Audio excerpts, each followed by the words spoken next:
Inicialmente, é importante conhecer as fases de cicatrização de uma ferida, desde o seu começo, com a formação dos coágulos, do processo inflamatório, seguido de uma fase de proliferação e, finalmente, uma fase de maturação e remodelação da cicatriz. Nesse processo, existe o envolvimento de células importantes na reparação da ferida cirúrgica. Essas células elas estão presentes em fases distintas em maior ou menor quantidade. Na fase de inflamação, predominam-se os neutrófilos, que são responsáveis pelas defesas do organismo quanto à infecção.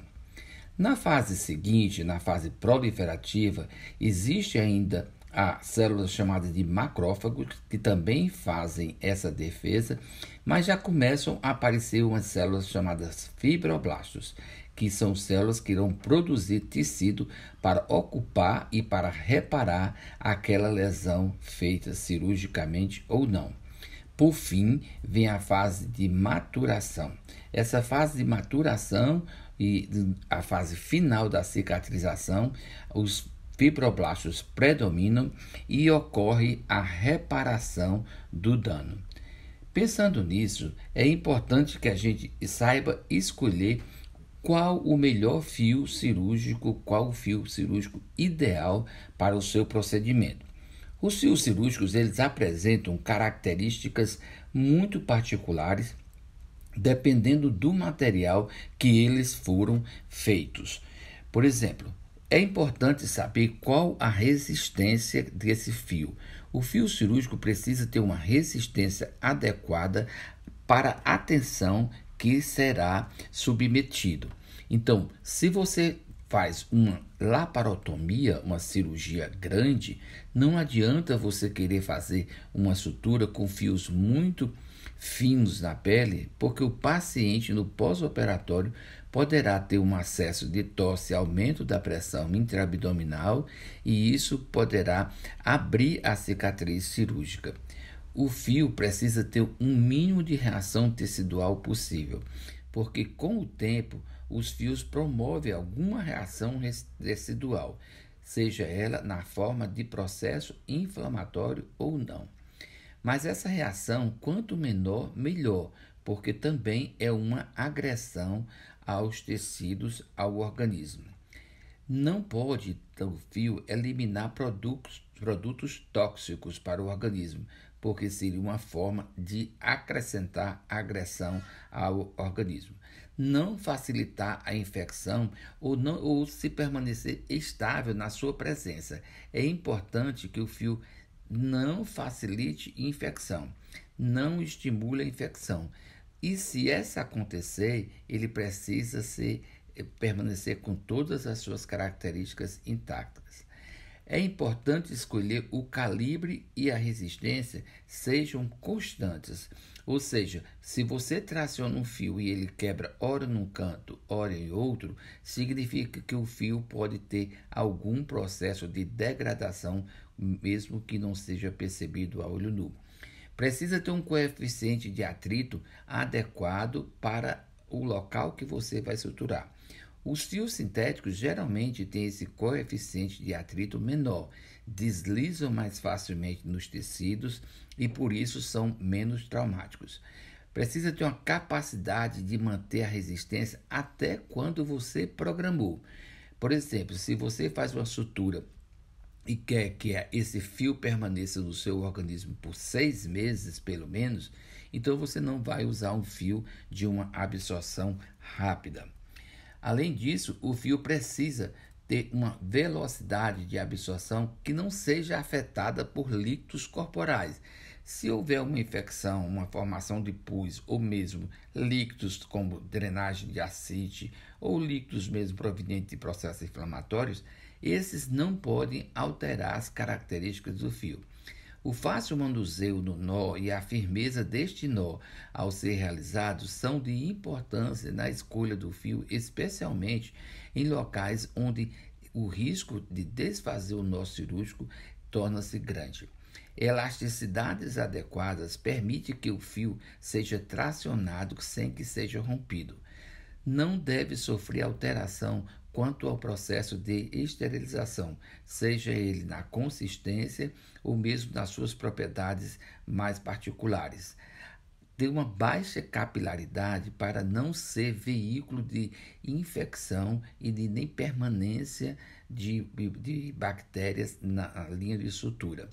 Os fios não podem ser alergênicos e nem causar mutação. E, por fim, a melhor coisa que podemos ter se a gente conseguir um fio ideal de baixo custo, especialmente para os hospitais, para as regiões onde os recursos financeiros são menores. Os fios, eles normalmente podem ser agulhados e os fios não agulhados. E aí eu vou mostrar que os fios agulhados, eles podem ter agulhas cilíndricas e cortantes. Existem outros tipos de agulhas, mas o principal é saber se é cortante ou se é cilíndrica. A curvatura do fio é importante porque depende dessa curvatura para eu escolher o fio. Então, a escolha do fio depende também da escolha da agulha. A gente sempre pensa que antes de você introduzir o fio, você introduz a agulha. Então, por exemplo, trabalhar numa cavidade profunda com um fio com agulha muito pequena significa dizer que aumenta a dificuldade de você segurar essa agulha após a saída dela no outro lado da perfuração. Enfim, a gente precisa saber o objetivo do nosso ponto para a gente pensar no fio e também pensar na agulha. Desse modo, as agulhas podem ter fundo verdadeiro, fundo falso ou mesmo já virem acoplado aos fios, no caso, fios agulhados. As agulhas de fundo verdadeiro são essas agulhas que permitem a transfixação do fio pelo orifício da agulha.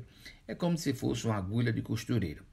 Então, essa agulha ela é menos traumática do que as agulhas de fundo falso, no qual a inserção do fio pode ser feita pelo fundo da agulha, mas não transfixando.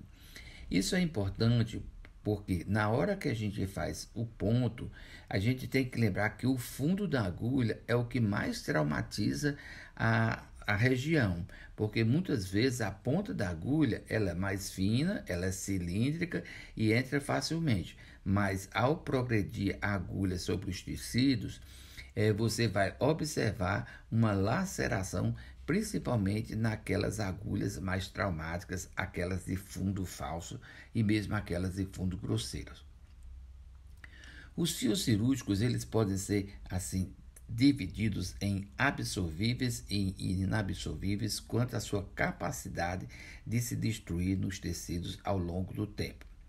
Os fios absorvíveis, eles podem ter sido obtidos de fontes naturais, e aí tem um exemplo de um fio monofilamentar, ou podem ter sido obtidos através da indústria, são fios sintéticos. Nesse caso, eles podem ser monofilamentar, ou seja, só um filamento, e multifilamentar. O fato de ser monofilamentar tem várias vantagens, dentre elas a menor rejeição, a menor capacidade de produzir infecção e de reter infecção, e também um menor poder alergênico sempre por conta da menor quantidade de fibras.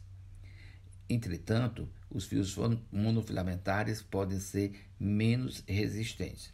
Os fios multifilamentares, feitos de vários filamentos, permitem uma maior resistência, mas também permite mais facilidade de infecção. Os fios inabsorvíveis ou absorvíveis tardiamente, eles podem ser naturais ou sintéticos. Eles podem ser monofilamentares ou multifilamentar, depende muito de qual fio nós estaremos falando.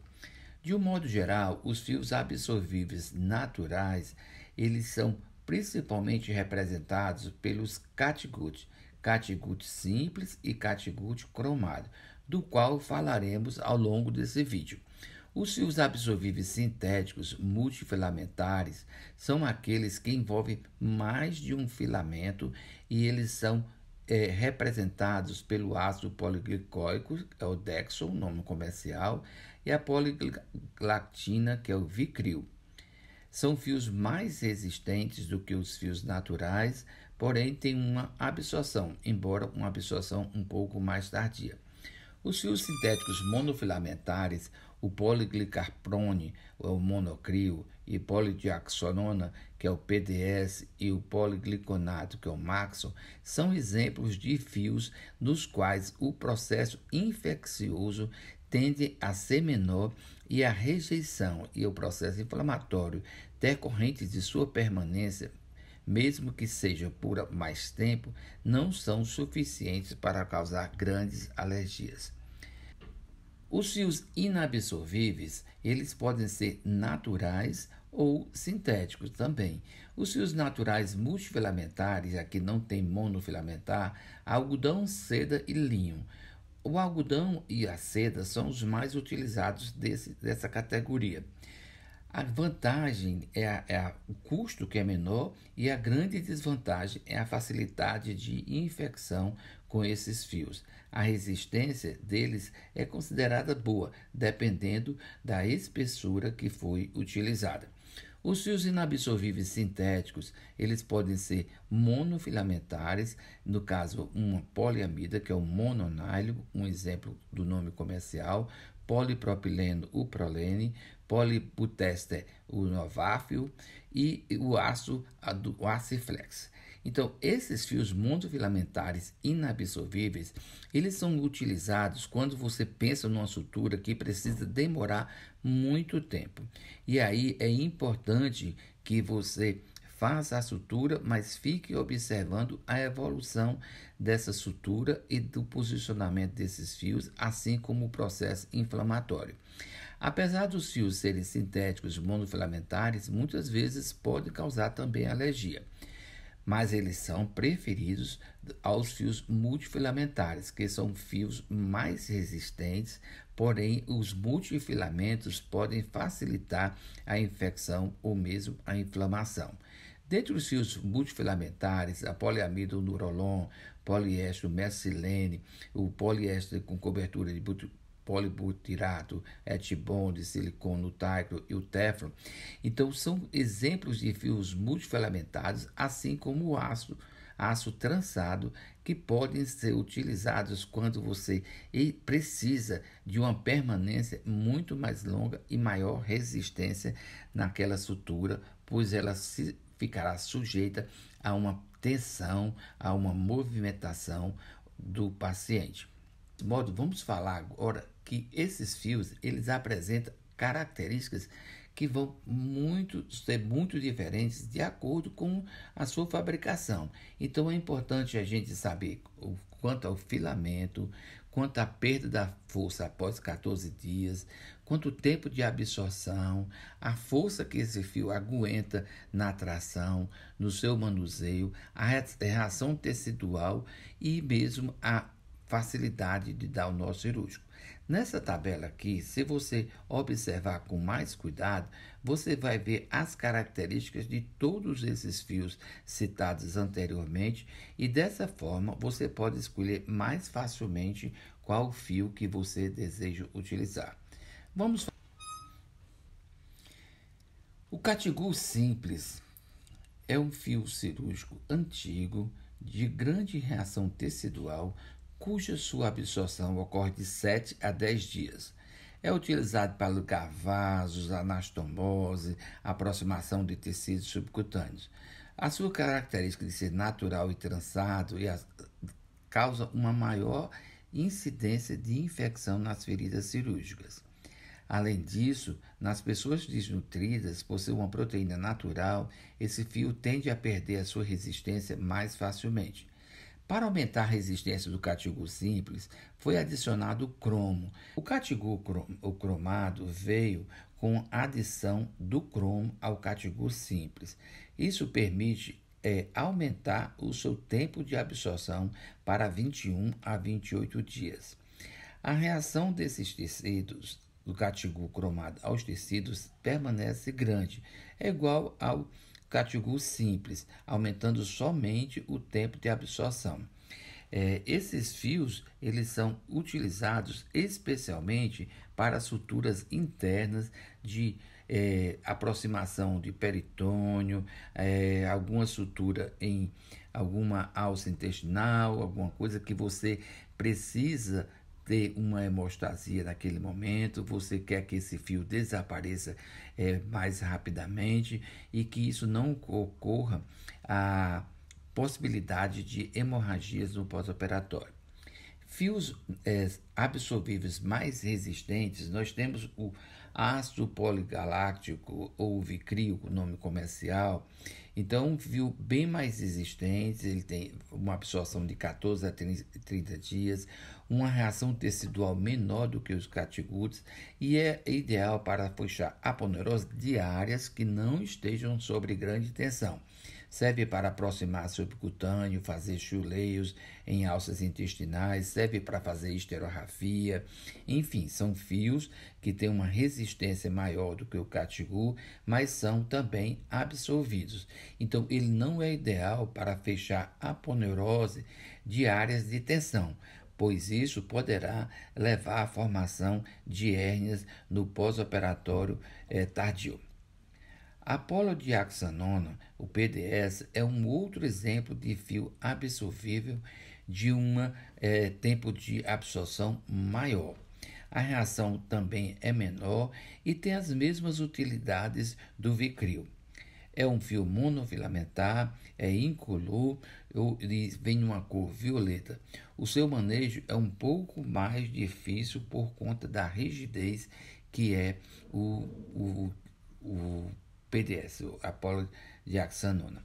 Pois bem, se você comparar esses dois últimos fios, o Vicryl com o PDS, você vai ver que o fato do Vicryl ser trançado pode isso contribuir para a manutenção de infecções. Os principais, a seda é um fio de tensão de aproximadamente 1 ano, o tempo de absorção, tem uma reação mais baixa, serve para ligar vasos, para fazer suturas em alças intestinais.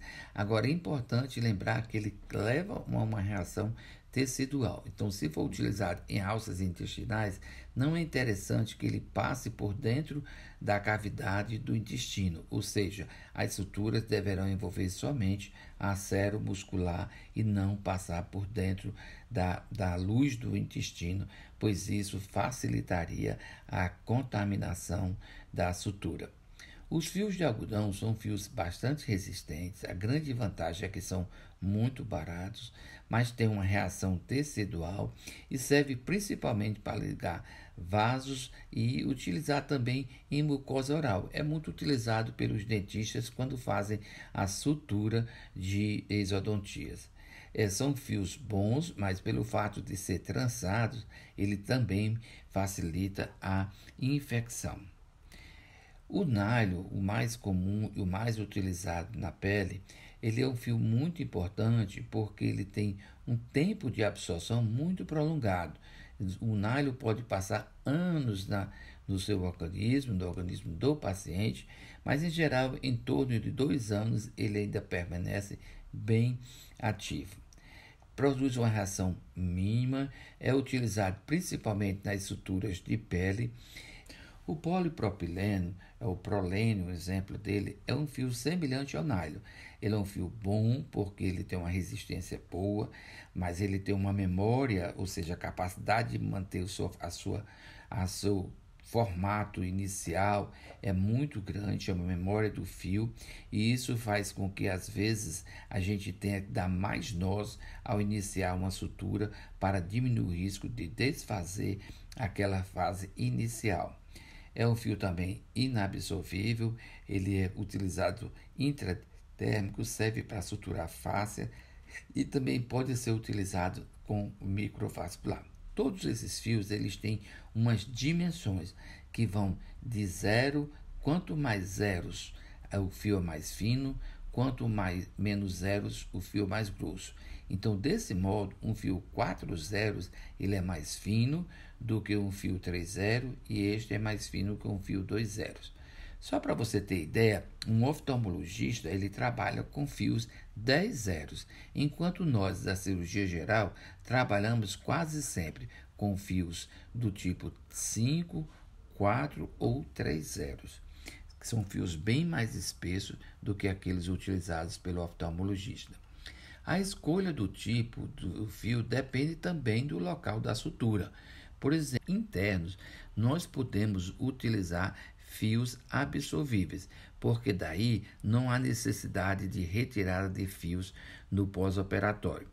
Os fios papel, normalmente, eles ficam em torno de 4 e 5 zeros, os fios de nylon.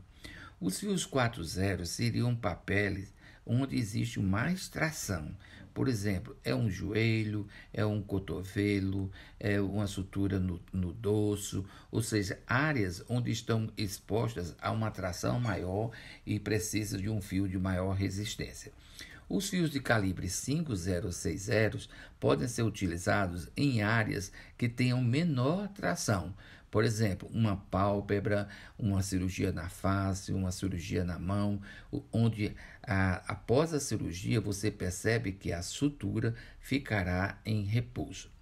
Quando estamos pensando em subcutâneo, nós só fazemos suturas para aproximar subcutâneo ou para deter sangramento. Daí a importância de a gente escolher fios absorvíveis. E podemos fazer pontos simples ou chuleios, depende da necessidade. A escolha dos fios para aproximação do subcutâneo depende também da tensão que esse subcutâneo estará sujeito.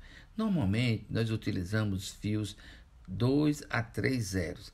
Quando pensa-se em musculatura, podemos utilizar outros tipos de suturas, como sutura em U, em X, que são mais hemostáticas e de maior resistência. A depender da musculatura que você está utilizando, você pode utilizar um fio absorvível 2 ou 3 zeros. O Vicryl, por exemplo, é um fio muito bom quando se quer fazer uma hemostasia, quando se quer pinçar um músculo. Entretanto, se o seu objetivo é fixar aquela musculatura naquela região, opte por um fio inabsorvível. As aponeuroses são mais resistentes e precisam de fios também mais resistentes. Daí a gente utiliza sempre fios não absorvíveis. Eventualmente, pode utilizar um absorvível se essa aponeurose for de baixa resistência, por exemplo, como as cirurgias de cesarianas feitas com a incisão Fanny Steele, aquela incisão que fica na horizontal. Eu gostaria ainda de mostrar esse envelope para ressaltar o que é que nós podemos ver no envelope de um fio cirúrgico. Por exemplo, nesse fio que tem o Vicryl, tem 4 zeros, significa dizer que a espessura dele é 4 zeros. O 45 centímetros é o comprimento do fio quando você for realizar a sua sutura. Um meio significa, ou metade, significa a angulação da agulha. Esse triângulo abaixo da agulha significa que o fio é cortante. E 16 milímetros é a espessura, o comprimento dessa agulha. Se você gostou desse vídeo, dá um like, recomenda o canal para seus amigos. Pode assistir várias vezes, que é importante você ir memorizando e entendendo como funciona a escolha de um fio cirúrgico. Muito obrigado.